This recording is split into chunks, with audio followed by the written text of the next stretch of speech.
Shalom pemirsa, kembali lagi bersama saya Laila Fatul Muzahidah yang akan menemani Anda pada breaking news pada malam hari ini. Tidak terasa sudah pertemuan kelima pada mata kuliah Teknik Reportase dan Investigasi Berita. Seperti biasa, sebelum kita memulai pelajaran, kita melakukan praktek teknik reportase dan investigasi berita yang dilakukan oleh teman kami, yakni Nasir, Gama, Rara, dan juga Mardia. Mereka membawakan berita tentang HMI PMO yang mengadakan hari jadinya di panti asuhan dengan menghibur anak-anak, memberikan bantuan, dan memberikan bantuan kesehatan.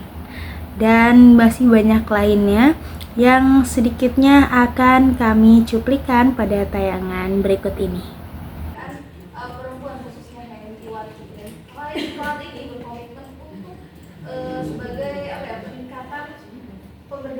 peningkatan perempuan yang ada di Indonesia, khususnya yang ada di Banten. Oke, baik. Tentunya kami semua masih dalam proses pembelajaran.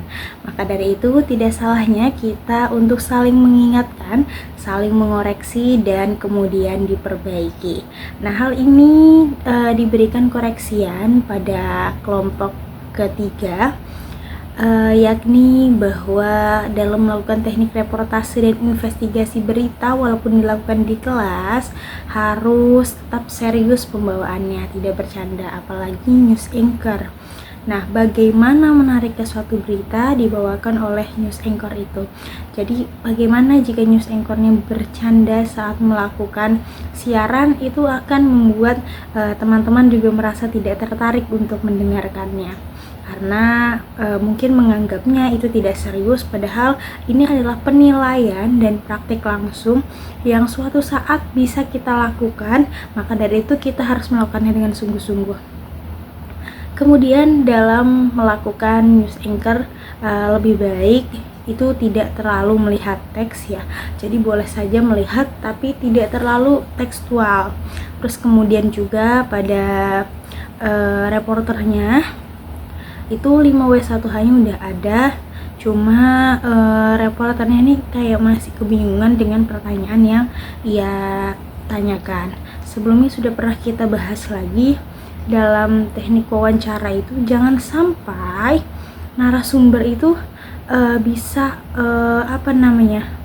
membodohi pewawancara gitu. Jadi pewawancara ini harus bisa mengarahkan arah pertanyaannya kemana, harus bisa membatasi, dan sebelumnya harus mengetahui informasi-informasinya terlebih dahulu. Jadi narasumber ini sebagai pelengkap. Terima kasih kepada kelompok 3 yang telah menampilkan praktek teknik reportase dan investigasi berita. Selanjutnya berita tentang materi yang telah dibawakan oleh kelompok 2 dengan judul Mengenal Sejarah Jurnalisme di Dunia dan di Indonesia serta UU Regulasi Pers, yang akan disampaikan oleh teman kami kepada Asil. Dipersilahkan. Terima kasih Asil di studio. Di sini saya Laila menyampaikan hasil materi yang telah saya dapat pada pertemuan ke-5. Nah, di sini kita mengulas lagi tentang jurnalis. Nah, jurnalis itu adalah orang yang melakukan teknik reportase dan investigasi berita, sedangkan jurnalisme adalah bentuk kegiatan atau aliran dari teknik reportase dan investigasi berita. Kemudian jurnalistik adalah karyanya. Nah, itu yang membedakan antara jurnalistik, jurnalisme, dan jurnalis. Nah, selanjutnya kita beralih ke sejarahnya. Sejarah jurnalisme di Indonesia dan di dunia. Kita mulai dari yang di dunia dulu. Jadi sejarah jurnalisme ini ada itu karena pers yang ingin menyampaikan suara dari masyarakat. Nah, begitupun tidak jauh berbeda dengan sejarah yang ada di Indonesia. Mulanya itu pada zaman Hindia Belanda saat zaman penjajahan. Nah, media ini sebagai alat untuk melawan penjajahan Belanda. Jadi mempersuasi masyarakat Indonesia untuk semangat melawan Belanda. Nah, hingga akhirnya menjadi pilar demokrasi di era reformasi. Sampai sekarang demokrasi di Indonesia masih terus berlaku. Nah, terus selanjutnya ada regulasi undang-undang pers di Indonesia. Selanjutnya ada regulasi undang-undang pers di Indonesia. Undang-undang ini pada nomor 40 tahun 1999 yang disahkan pada tanggal 23 Juli 1999. Nah, dalam undang-undangnya itu terdiri dari kebebasan pers. Jadi di sini pers itu dapat memberikan suaranya. Jadi ada kebebasan. Nah, terus yang kedua ada tanggung jawab pers. Nah, di sini pers itu harus bertanggung jawab dengan dengan berita yang ia sampaikan.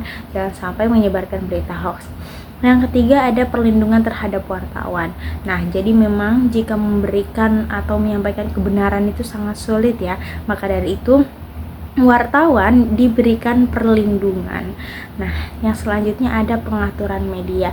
Di sini media ini kan ada media massa, terus ada media massa juga terbagi lagi, ada media cetak, ada media elektronik, ada televisi, radio dan sebagainya. Nah, di situ ada pengaturan medianya. Bagaimana pers menyampaikan berita di televisi, bagaimana pers menyampaikan berita di radio, di koran dan sebagainya. Yang terakhir ada sanksi dan penegakan hukum. Di sini juga walaupun wartawan dilindungi, tapi wartawan juga punya undang-undang atau etika yang tidak boleh dilanggar. Nah, jika dilanggar akan dikenakan sanksi dan hukuman sesuai dengan yang tertulis dan berlaku. Oke. Nah, selanjutnya ada kode etik jurnalistik. Nah, mungkin ini sering dibahas tapi kita masih belum bisa menerapkannya, dan ini semoga aja bisa diterapkan setelah kita mempelajari ini ya. Nah, yang pertama ada kebenaran dan akurasi. Tentunya kalau menyampaikan berita itu harus benar dan sesuai, akurat dengan data-data yang ada. Kemudian keadilan dan keseimbangan. Nah, ini yang paling penting ya, kan di zaman sekarang ini sudah sulit sekali wartawan yang imbang atau adil. Nah, terus yang selanjutnya adalah menghormati privasi. Jadi memang ada segmen berita tertentu, ada bagian tertentu yang memperbolehkan menunjukkan privasi atau orang, identitas segala macam, dan ada juga yang tidak boleh menyebutkan sesuai dengan kepentingan.